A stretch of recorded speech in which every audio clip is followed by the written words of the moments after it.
Hello welcome to my YouTube channel vlogs of Subu. ഇതെൻ്റെ ഒരു first video ആണ്, അപ്പോൾ എല്ലാവരും സപ്പോർട്ട് ചെയ്യണം.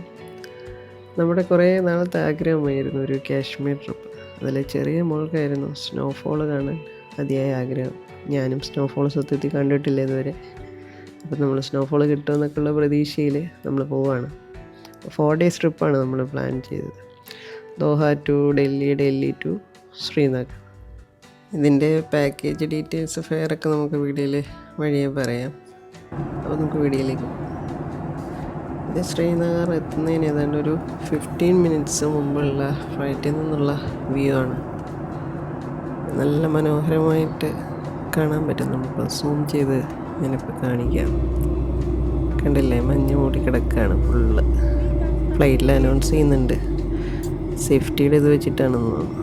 വീഡിയോഗ്രാഫി, ഫോട്ടോഗ്രാഫിയൊക്കെ പ്രോഹിബിറ്റഡ് ആണെന്ന്. പിന്നെ ഇത്രയും നല്ല കാഴ്ച കണ്ടപ്പോൾ വിട്ട് കളയാൻ തോന്നിയില്ല. ഇതെല്ലാം എനിക്ക് നിങ്ങളെയും കൂടെ കാണിക്കണമെന്ന് തോന്നി. അത് കാരണം ഞാൻ ഷൂട്ട് ചെയ്തു. നമ്മളൊരു മോർണിംഗ് 8:30 ആയപ്പോഴത്തേന് ശ്രീനഗർ എയർപോർട്ടിലെത്തി. മൻസൂർ ഭായ് നമ്മളെ കൂട്ടാൻ വന്നിട്ടുണ്ടായിരുന്നു. അപ്പോൾ ഹോട്ടൽ ചെക്ക് ഇൻ ടൈം 12 ആയത് കാരണം നമ്മൾ ലഗേജൊക്കെ അവിടെ വെച്ചിട്ട് ഫ്രഷായി ബ്രേക്ക്ഫാസ്റ്റൊക്കെ കഴിച്ചിട്ട് എന്നാൽ ലോക്കൽ സൈറ്റ് സീയിങ്ങിന് പോയേക്കുമെന്ന് നമ്മുടെ മൻസൂർ ഭായ് പറഞ്ഞു. അങ്ങനെ ഞങ്ങൾ ആദ്യം പോയത് ദാൽ ലേക്കിലെ. ദാൽ ലേക്ക് എന്ന് വെച്ചാൽ one of the must visit place ആണ്. കാശ്മീർ എന്നാൽ എന്തായാലും കണ്ടിരിക്കേണ്ട ഒരു സ്ഥലമാണ് ദാൽ ലേക്ക്. അങ്ങനെ ഒമർ ഭായിയുടെ ഷിക്കാരയിലാണ് നമ്മുടെ റൈഡ് സ്റ്റാർട്ട് ചെയ്തത്. ഇത് നമ്മുടെ പാക്കേജിലുള്ളതാണ്. അത് കാരണം എക്സ്ട്രാ മണിയൊന്നും നമ്മൾ പേ ചെയ്യേണ്ടി വന്നില്ല. ഇപ്പോൾ വിൻ്റർ ആയതുകൊണ്ടാണ്, അല്ലെങ്കിൽ ആ മൗണ്ടൈൻ വിസിബിലിറ്റി ഒക്കെ നല്ല സൂപ്പറായിട്ട് കിട്ടിയേനെ. ഇതിപ്പോൾ നിങ്ങളുടെ പാക്കേജിൽ ഇല്ല എന്നുണ്ടെങ്കിൽ ഇവിടെ എല്ലാം ബാർഗെയിനിങ് ആണ്. നമ്മൾ 100 പിടിച്ചാൽ 50 പിടിക്കണം. ആ ഒരു രീതിക്കാണ് ഇവിടെ എല്ലാം പോകുന്നത്. പിന്നെ ടിപ്പൊക്കെ നമ്മളിൽ നിന്ന് ചോദിച്ച് വാങ്ങിച്ചോളും. ഹൗസ് ബോട്ട് സ്റ്റേ ഉണ്ട്, പക്ഷെ നമ്മൾ വിൻ്റർ ആയത് കാരണം, കുട്ടികളൊക്കെ ഉള്ള കാരണം നമ്മളത് ചൂസ് ചെയ്തില്ല. നമ്മുടെ നാട്ടിലെ കുളക്കോഴിയൊക്കെ പോലുള്ളൊരു പക്ഷിയാണ് ഈ ദാൽ ലേക്കിൽ ഫുള്ള്. ഞാൻ ഇതിനെ കാണുന്നുണ്ടല്ലോ, ചുമന്ന ചുണ്ടൊക്കെ ഉള്ളൊരു പക്ഷിയാണ്. കൂടുതലും ഇവിടെ ഫ്ലോട്ടിംഗ് മാർക്കറ്റുകൾ കാര്യങ്ങളാണ്. കാശ്മീരി കവ, കോഫി, ഫ്രൂട്ട്സ് ഇതൊക്കെ കൊണ്ട് ആൾക്കാരിങ്ങനെ നമ്മുടെ ബോട്ടിൻ്റെ അടുത്ത് വരും. ഇവിടെ കാല് മരച്ച് തുടങ്ങിയെന്ന് തോന്നുന്നു. -8 ആണ് പുറത്ത് തണുപ്പ്. ചില ഭാഗത്തൊക്കെ ചെല്ലുമ്പോൾ സൂര്യൻ്റെ ചൂട് കിട്ടും, അപ്പം നല്ല സുഖമാണ്. ഈ വെള്ളം അധികം ഒഴുക്കില്ലാത്ത സ്ഥലത്തുണ്ടല്ലോ, ചില സ്ഥലത്തിലൊക്കെ ഫ്രീസായിട്ടുണ്ട് ദാൽ ലേക്ക്. ദാണ്ട ഇവിടെ ഒരു പുള്ളി ഐസിരുന്ന് ഇടിച്ച് പൊട്ടിക്കുന്നതായിട്ട് കാണാം. നെക്സ്റ്റ് ഞങ്ങൾ പോയത് നിഷാദ് ഗാർഡനിലേക്കായിരുന്നു. അവിടെ ഇപ്പം പൂക്കളൊന്നും ഇല്ലാത്തത് കൊണ്ട്, വിൻ്റർ ആകുമ്പോൾ പൂക്കളൊന്നും കാണില്ലല്ലോ, അതുകൊണ്ട് അവിടെ ഒരു ഭംഗിയൊന്നും ഇല്ലായിരുന്നു. പിന്നെ ആകെ കാശ്മീരി ഡ്രസ്സൊക്കെ ഇട്ട് കുറച്ച് ഫോട്ടോസ് ഞങ്ങളെടുത്തു. ഫ്ലവേഴ്സൊക്കെ ഉള്ള സമയം വന്നാൽ ഇവിടെ അടിപൊളിയാണ്. കാശ്മീർ സത്യം പറഞ്ഞാൽ നമ്മളെല്ലാ സീസണും കാണണം. ബിഷപ്പിൻ്റെ വിളി വന്നു ഗൈസ്. അങ്ങനെ ഞങ്ങൾ ഫുഡ് കഴിക്കാൻ പോയി. മട്ടൻ ബിരിയാണി ആയിരുന്നു. മട്ടൻ വിഭവങ്ങളാണ് ഇവിടെ കൂടുതൽ. അപ്പോൾ ഫുഡൊക്കെ കഴിച്ച് നമ്മൾ നേരെ ഹോട്ടലിലേക്ക് പോയി. നമ്മൾ ഡേ 2 സ്റ്റാർട്ട് ചെയ്തു. നമ്മളിന്ന് പോകുന്നത് ഗുൽമർഗിലേക്കാണ്. ബ്രേക്ക്ഫാസ്റ്റൊക്കെ കഴിഞ്ഞ് നമ്മൾ മൻസൂർ ഭായിയെ വെയിറ്റ് ചെയ്തിരിക്കുകയാണ്. സൈറാക്ക് ഇവിടെ വന്നിടം തൊട്ട് ഇഷ്ടമുള്ള പരിപാടിയായി ബ്ലോ ചെയ്യൽ. നമ്മൾ ഗുൽമർഗിലേക്ക് പോകുമ്പോൾ ഇപ്പോൾ വിൻ്റർ ആയതുകൊണ്ട് തൻമർഗ് എന്ന് പറഞ്ഞ സ്ഥലം വരെ കൊണ്ടുപോകത്തുള്ളൂ. അത് കഴിഞ്ഞ് നമ്മൾ തൻമർഗിൽ നിന്ന് വേറെ വണ്ടിയിൽ വേണം ഗുൽമർഗിലേക്ക് പോകാൻ. ചെയിനിട്ട വണ്ടികൾ, അല്ലെങ്കിൽ സ്ലിപ്പാവും. ഗുൽമർഗിൽ മെയിനായിട്ടുള്ളത് ഗൊണ്ടോള കേബിൾ കാർ റൈഡാണ്. ഇത് ലോകത്തിലെ തന്നെ 2ാമത്തെ ഹൈയസ്റ്റ് കേബിൾ കാർ റൈഡാണ്. ഇതിൽ phase 1, phase 2 ഉണ്ട്. അത് രണ്ടിനും സെപ്പറേറ്റ് ടിക്കറ്റ് നമ്മൾ ഓൺലൈനായിട്ട് ബുക്ക് ചെയ്യണം. അത് കഴിഞ്ഞ് നമ്മുടെ ഐഡിയും കൂടെ കാണിച്ചിട്ട് നമുക്ക് എൻട്രി ഉള്ളത്. പിന്നെ നമുക്ക് ഇവിടെ നടക്കാനും എടുക്കാനും ഒക്കെ നമ്മുടെ സാധാ ഷൂ ഇട്ട് പറ്റില്ല, ബൂട്ട്സ് തന്നെ അവിടെ റെൻറ്റിന് കൊടുക്കുന്നുണ്ടായിരിക്കും. അപ്പോൾ അതൊക്കെ ഇട്ട് വേണം നമ്മളെ സേഫ്റ്റിക്ക് വേണ്ടിയിട്ട്. അതുകൊണ്ട് ഈ താഴെ കാണുന്നതൊക്കെ ഇതൊക്കെ ആട്ടിടയന്മാരുടെ വീടുകളാണ്. അങ്ങനെ ഞങ്ങൾ phase 1 എത്താറായി. ഫേസ് 1-ലാണ് കൂടുതലും സ്നോ ആക്ടിവിറ്റീസും ഒക്കെ ഉള്ളത്. നേരത്തെ പറഞ്ഞ പോലെ ഫുള്ള് ബാർഗെയിനിങ് ആണ്. വീട് കിടന്ന് പഴകിയ സ്നോ ആയതുകൊണ്ട് സാറൊക്കെ ഉദ്ദേശിക്കുന്ന ഷേപ്പൊന്നും ആയി വരുന്നില്ല. അതിൻ്റെ ഒരു കലിപ്പ് അവളുടെ മുഖത്ത് കാണാനുണ്ട്. ഇവിടെ കുറച്ച് നേരം കഴിഞ്ഞ് ഒരു 30 മിനിറ്റ്സ് കഴിഞ്ഞ് നമ്മൾ ഫേസ് 2-ലേക്ക് പോവുകയാണ്. ഫേസ് 2-ൽ നമ്മൾ എത്തിച്ചേരുന്ന നമ്മുടെ ഡെസ്റ്റിനേഷൻ എന്ന് പറയുന്ന അഫർവദ് എന്ന് പറഞ്ഞൊരു പീക്കിലോട്ടാണ് നമ്മൾ പോകുന്നത്. അവിടെ നമ്മൾ ഫേസ് 1-ലെ പോലെയല്ല, നല്ല തണുപ്പാണ്. കാലൊക്കെ നന്നായിട്ട് മരിക്കുന്നുണ്ട്. കാലിലൊക്കെ വിരലില്ലാത്തൊരു ഫീല്. നല്ല ഹൈ ആൾട്ടിറ്റ്യൂഡ് ആയതുകൊണ്ട് നമ്മൾ നന്നായിട്ട് വെള്ളമൊക്കെ കുടിക്കണം. നമ്മുടെ സേഫ്റ്റി നമ്മുടെ കയ്യിലാണ്.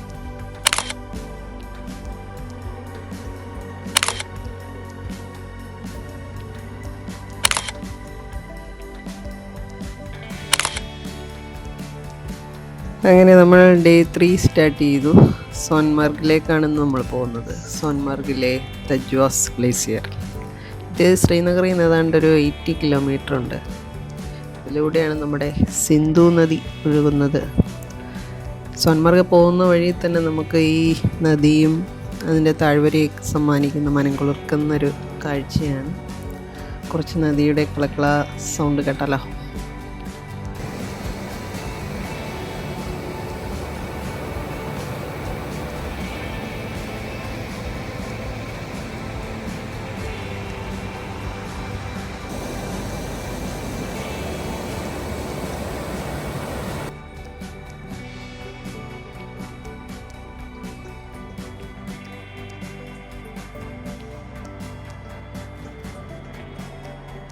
ഇവിടെ നോക്കുക, റോഡിൻ്റെ 2 സൈഡിലും മഞ്ഞ് മൂടിക്കിടക്കുന്ന താഴ്വരകളാണ്. ഇതിലും ഇടുങ്ങിയ റോഡാണ് നമ്മുടെ സോജില്ല പാസിലേക്ക് പോകുന്നത്. പക്ഷേ ഇപ്പം വിൻ്റർ ആയതുകൊണ്ട് അവിടെ ക്ലോസ്ഡാണ്. നമ്മളത് കാരണം അവിടെ പോകാൻ ഉദ്ദേശിക്കുന്നില്ല. ഈ സോൻമർഗിന് എങ്ങനെ ഈ പേര് വന്നെന്ന് വെച്ചാൽ, ഈ മഞ്ഞ് മൂടിയ മലനിരകളിൽ സൂര്യപ്രകാശം വീഴുമ്പോൾ അതിനൊരു ഗോൾഡൻ കളറാണ്. അതാണ് മെഡോ ഓഫ് ഗോൾഡ് സോൻമർഗ് എന്ന് പറയുന്നത്. നമ്മൾ തജ്വാസ് ഗ്ലേസിയർ എത്താറായി എന്ന് തോന്നുന്നു. അണ്ടേ റോഡൊക്കെ നല്ല തിരക്കാണ്. അറ്റ് ലാസ്റ്റ് നമ്മൾ എത്തിയിരിക്കുകയാണ്. ഇനി ഇവിടുന്ന് ഗ്ലേസിയറിലേക്ക് ഏതാണ്ടൊരു 45 മിനിറ്റ്സ് കുതിരപ്പുറത്ത് വേണം പോകാൻ. ബാർഗെയിനിങ് ഒക്കെ കഴിഞ്ഞു. നമ്മൾ ഒരാൾക്ക് 2500 ഫിക്സായി. നമ്മൾ യാത്ര തുടർന്നു. സേറ സൺഗ്ലാസ്സൊക്കെ വെച്ചിട്ട് സ്റ്റൈലിൽ പോസ് ചെയ്ത് കൊടുക്കുന്നുണ്ട് നമ്മളെ കുതിരക്കാരന്. ഇതിൽ എൻ്റെ കുതിര കഴുതയെ പോലെയാണെന്ന് പറഞ്ഞുള്ള അനുമാനങ്ങളൊക്കെ വന്നായിരുന്നു. പക്ഷെ എന്നാൽ ആദ്യം അത് തിരസ്കരിച്ച്, പിന്നീട് ഐഫോൺ തന്നെ പറഞ്ഞു തന്നു ഇതേതോ സങ്കരയിനത്തിൽപ്പെട്ട കുതിരയാണെന്ന്. ഇടയ്ക്ക് കുതിരയ്ക്ക് കാല് വഴുക്കുന്നുണ്ട്, ഐസിൽ തെന്നിയിട്ട്. പേടിച്ചിട്ടാണ് ഇരുന്നതെങ്കിലും യാത്ര വളരെ മനോഹരമായിരുന്നു. അങ്ങോട്ട് പോകുമ്പോൾ മുന്നോട്ടാഞ്ഞ് വേണം നമ്മൾ ഇരിക്കാൻ. അതാണ് എൻ്റെ ടെക്നിക്ക്. അങ്ങനെ ഞങ്ങൾ തജ്വാസ് ഗ്ലേസിയർ എത്തിക്കഴിഞ്ഞിരിക്കുന്നതാണ്. സത്യം പറഞ്ഞ ഈ സോൻമർഗ് എന്ന പേര് അന്വർത്ഥമാകുന്ന കാഴ്ച നമുക്കിവിടെ കാണാൻ കഴിയും. കണ്ട് ഇവിടെ ഒരു സൈഡിൽ ഫുള്ള് ഷാഡോ പോലെ, ഇങ്ങേ സൈഡ് വരുമ്പോഴത്തേന് സൂര്യപ്രകാശം അടിച്ചിട്ട് ഇങ്ങനെ നല്ല തിളക്കമുള്ളതായിട്ടും കാണാം.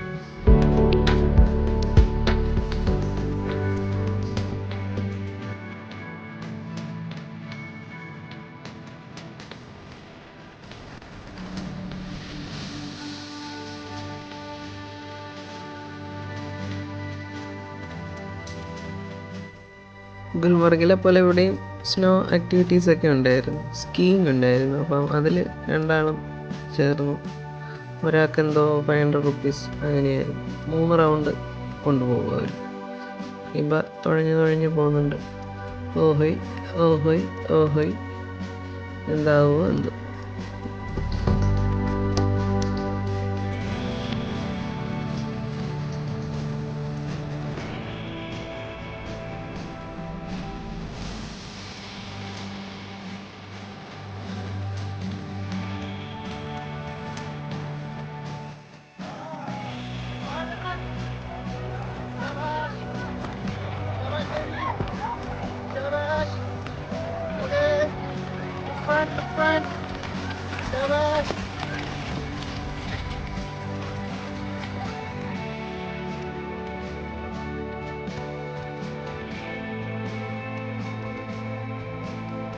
സാറാടെ ട്രെയിനർ കുറേ സബാഷ് പറയുന്നുണ്ടായിരുന്നു. സാർ അത് കേട്ട് എന്താണെന്നറിയാതെ വായുമ്പോൾ നിൽപ്പുണ്ട്. ബച്ച നന്നായി ചെയ്യുന്നുണ്ടാണ് പുള്ളിക്കാരൻ പറഞ്ഞത്.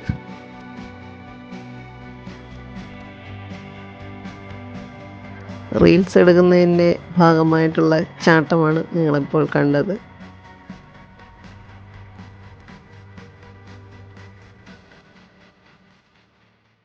സാറയുടെ തലയിൽ ഹിബ മഞ്ഞ് വാരി ഇട്ടു എന്നുള്ള മിഥ്യാധാരണയിൽ അവിടെ നിന്ന് അടിയുണ്ടാക്കുകയാണ്.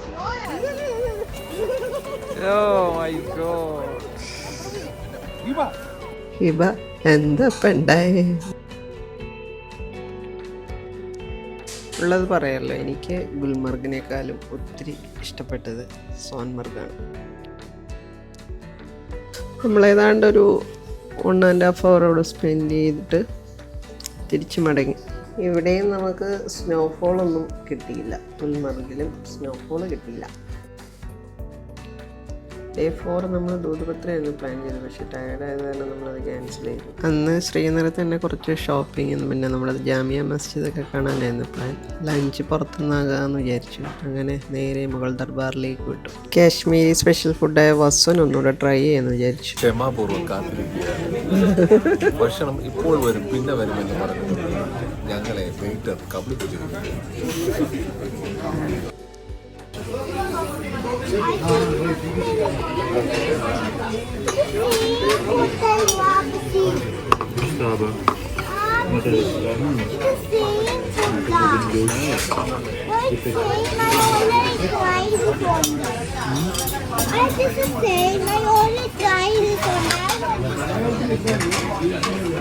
പരാതി പറഞ്ഞ ആള് ഭക്ഷണം മുഴുവൻ കഴിച്ചായിരുന്നു. ഇത് കഴിഞ്ഞ് നമുക്ക് ആൽമണ്ട്സ് ഒക്കെ ഇട്ട് കവ തരും.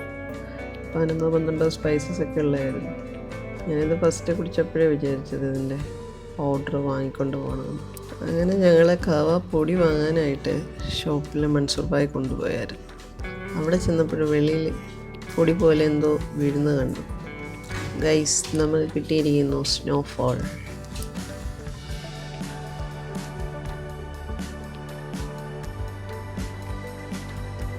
ഈ സ്ലോമോയിൽ നടന്നു വന്നുകൊണ്ടിരിക്കുന്ന ആളാണ് നമ്മുടെ മൻസൂർ ഭായ്.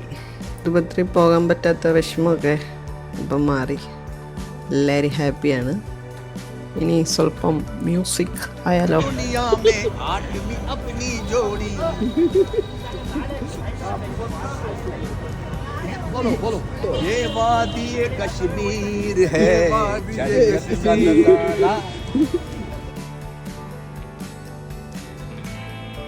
അങ്ങനെ കാശ്മീർ സന്ദർശനം വെറുതെ ആയില്ല. സ്നോഫോൾ കണ്ടു, സന്തോഷമായി, എല്ലാവരും ഹാപ്പിയാണ്.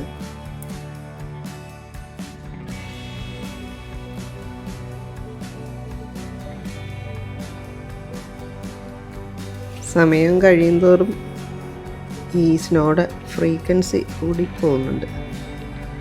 ഈ സ്നോ ഫോർകാസ്റ്റിലൊന്നും ഇന്നിപ്പോൾ ഇങ്ങനെ സ്നോഫോൾ ഉണ്ടാകുന്നൊന്നും ഒരു അലേർട്ടോ ഒന്നും ഇല്ലായിരുന്നു. നമുക്ക് സർപ്രൈസായി. ആ റോഡ് മുഴുവൻ സ്നോ ആയിരിക്കുകയാണ്. വണ്ടികളൊക്കെ സ്കിഡ് ചെയ്യാൻ ചാൻസ് ഉണ്ട്. നോക്കാണ്ട് ചെടികളൊക്കെ കാണാൻ എന്ത് ഭംഗിയായി നോക്കി. അതുകൊണ്ട് ഇനിയുള്ള കാഴ്ചകളൊക്കെ നിങ്ങൾ കണ്ട് തന്നെ മനസ്സിലാക്കുക. ഞാനൊന്നും പറയുന്നില്ല.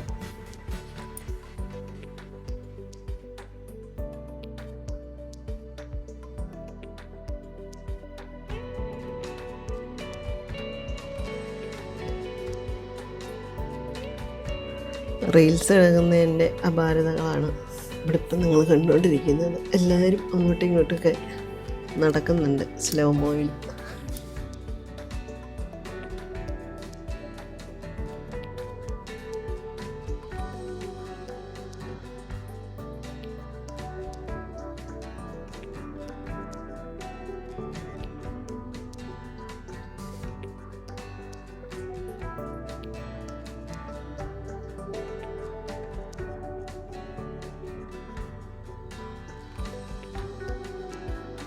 ഞാൻ ഇനി ഒരു കാഴ്ച കാണിച്ചു തരാം. കണ്ട ഈ ഹൗസ് ബോട്ടൊക്കെ ഉണ്ടോ, ഫുള്ള് മഞ്ഞ് മൂടി. ഇത് ഞാൻ പടങ്ങളിലൊക്കെ കണ്ടിട്ടേ ഉള്ളൂ ഇങ്ങനൊരു വ്യൂ. എന്തായാലും നിങ്ങൾക്കും കൂടെ കാണിച്ചു തരണമെന്ന് തോന്നി. നല്ല ഭംഗിയുണ്ട്, ഫുള്ള് മഞ്ഞ്. കണ്ട മരങ്ങളൊക്കെ മഞ്ഞ് മൂടി കിടക്കുന്നതാണ്. നല്ല ഭംഗിയാണ്. നമുക്ക് സ്ലോയിൽ കാണിച്ചു തരാം. നല്ല രസമുണ്ട്, കാണേണ്ട കാഴ്ചയാണ്. നമ്മൾ പടങ്ങളിലൊക്കെ കാണുന്ന അതേ ഷേപ്പ് തന്നെയാണ് ഇതിന്. സ്നോയുടെ ആ ഷേപ്പ് അത് തന്നെയാണ്. ഇപ്പോൾ മൻസൂർ ഭായ് ഞങ്ങളെ ജാമിയ മസ്ജിദിൻ്റെ അടുത്തിറക്കി. കുറച്ച് ദൂരം നടക്കാനുണ്ട്. അവിടെ കുറേ സ്റ്റെപ്പുകളുണ്ട്. ആ സ്റ്റെപ്പ് ഇറങ്ങി വരുന്നത് ഇതിൻ്റെ മെയിൻ കവാടത്തിലേക്കാണ്. ഇതിൻ്റെ 4 കവാടങ്ങളും ഒരേപോലെയാണ് ഇരിക്കുന്നത്. അങ്ങനെ മഞ്ഞ് പെയ്യുന്ന ജാമിയ മസ്ജിദ് കാണാൻ പറ്റി. നല്ല സ്നോ ആയിക്കഴിഞ്ഞാൽ പിന്നെ ഡ്രൈവിങ് റിസ്ക് ആയതുകൊണ്ട് മൻസൂർ ഭായ് ഞങ്ങളെ തിരികെ ഹോട്ടലിലേക്ക് കൊണ്ടുവന്നു. ഹോട്ടലിലെ ഫ്രണ്ടിലെ വ്യൂ ആണ്. ഫുള്ള് സ്നോ ആയിരിക്കുന്നു.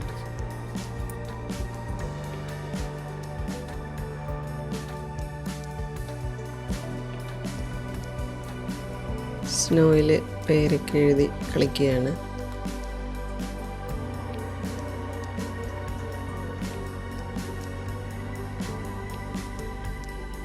സ്നോ ഉണ്ടെങ്കിൽ പിന്നെ എന്തായാലും സ്നോമാൻ വേണമല്ലോ. സ്നോമാൻ ഉണ്ടാക്കുന്നതിൻ്റെ തിടുക്കങ്ങളാണ് ഇവിടെ കണ്ടുകൊണ്ടിരിക്കുന്നത്. നമ്മൾ സ്റ്റേ ചെയ്ത ഹോട്ടൽ കോംറേഡ് ഇൻ എന്ന് പറഞ്ഞിട്ടുള്ളൊരു ഹോട്ടലായിരുന്നു. നല്ല സർവീസായിരുന്നു. അവിടെ എടുത്തു പറയുന്നത് അവിടുത്തെ ഫുഡാണ്. നമുക്ക് ബ്രേക്ക്ഫാസ്റ്റും ഡിന്നറും ആയിരുന്നു പാക്കേജിലുണ്ടായിരുന്നത്. പിന്നെ 24 hour ഹോട്ട് വാട്ടർ ഫെസിലിറ്റി ഒക്കെ ഉണ്ടായിരുന്നു. കാശ്മീർ വന്നാൽ ഈ ടൈമിൽ വന്നാൽ ഹോട്ട് വാട്ടറിലാണ്ടൊരു പരിപാടിയും നടക്കില്ല. ടിക്കറ്റ് നമ്മൾ തന്നെയാണ് എടുത്തത്. പിന്നെ അല്ലാതെ പാക്കേജ് 64,000 ആയിരുന്നു. നമുക്ക് നെക്സ്റ്റ് ഡേ യാത്ര ആയത് കാരണം കുറച്ച് പാക്കിംഗ് ഒക്കെ ഉണ്ടായിരുന്നു.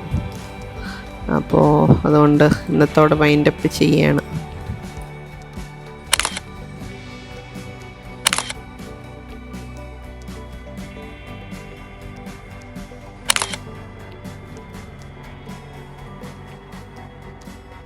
പിറ്റേന്ന് ഞങ്ങൾ എയർപോർട്ടിലേക്ക് പോവുകയാണ്. വലിയ പ്രതീക്ഷയൊന്നുമില്ല. റോഡിൻ്റെ അവസ്ഥ കണ്ടില്ലേ, വിസിബിലിറ്റി കുറവായത് കൊണ്ട് ഫ്ലൈറ്റ് ക്യാൻസൽ ചെയ്യാനാണ് ചാൻസ്. പിന്നെ നമുക്ക് ടിക്കറ്റൊക്കെ മാറ്റിയെടുക്കണമെന്നുണ്ടെങ്കിൽ എയർപോർട്ടിൽ തന്നെ പോകണം എന്ന് വിചാരിച്ചിട്ട് നമ്മൾ പോവുകയാണ്. പക്ഷേ പോകുന്ന വഴിയിൽ കണ്ടില്ലേ, നല്ല യൂറോപ്യൻ കൺട്രി ആണെന്നേ പറയും. നമുക്ക് ഇങ്ങോട്ടൊരു ഡൽഹിയിൽ നിന്ന് ശ്രീനഗറിലേക്കൊരു ഫ്ലൈറ്റ് വന്ന് അതിലാണ് നമ്മൾ ശ്രീനഗർ ടു ഡൽഹി വീണ്ടും പോകുന്നത്. ആ ഫ്ലൈറ്റ് ക്യാൻസലായി. അപ്പം എന്തായാലും ഉറപ്പിച്ചു പോക്ക് ഉണ്ടാവില്ല എന്ന്. പിന്നെ ന്യൂസൊക്കെ വന്നു കഴിഞ്ഞു ഓൾറെഡി, ഫ്ലൈറ്റെല്ലാം ക്യാൻസലായി എന്നുള്ളത്. നമ്മൾ എയർപോർട്ടിൽ ചെന്നപ്പോഴത്തേന് അവർ നമുക്ക് January 1 റീഷെഡ്യൂൾ ചെയ്ത് തന്നത്. എമൗണ്ട് ഒന്നും ആയില്ല. അങ്ങനെ ഞങ്ങൾ തിരിച്ച് ഹോട്ടലിലേക്ക് പോവുകയാണ്. ഓപ്പറേഷൻ ഇഷ്യൂ ആയതുകൊണ്ട് എമൗണ്ടൊന്നും എക്സ്ട്രാ ആയിട്ടില്ല. അങ്ങനെ 4 ദിവസം നമുക്ക് വീണ്ടും എക്സ്റ്റെൻഡ് ആയിരിക്കുകയാണ്. വിശ്രമവേളകൾ ആനന്ദകരമാക്കാൻ സംഗീത കോലാഹലമാണ് ഇപ്പോൾ നിങ്ങൾ കണ്ടുകൊണ്ടിരിക്കുന്നത്. നെക്സ്റ്റ് ഡേ ഒരു 4 PM ആയപ്പോഴത്തേന് സ്നോയൊക്കെ തീർന്നു. സ്നോഫോൾ കഴിഞ്ഞു. 2 days കഴിഞ്ഞ് നമ്മൾ മാർക്കറ്റിൽ ഇറങ്ങിയാണ്. അപ്പം റോഡൊക്കെ നല്ല ക്ലീൻ ആയിട്ടുണ്ടായിരുന്നു. സ്നോയൊക്കെ കഴിഞ്ഞു. അങ്ങനെയൊക്കെ കുറച്ച് സ്നോയേ ഉള്ളായിരുന്നുള്ളൂ. ലാസ്റ്റ് January 1 ചെക്കിങ് ഒക്കെ കഴിഞ്ഞു. നമ്മൾ തിരിച്ച് ദോഹയിലേക്ക് മടങ്ങുകയാണ്. ഭാഗ്യത്തിന് സ്നോഫോളൊന്നും ഇല്ലായിരുന്നു. എല്ലാവർക്കും വീഡിയോ ഇഷ്ടപ്പെട്ടോ? So please like, subscribe. Thank you.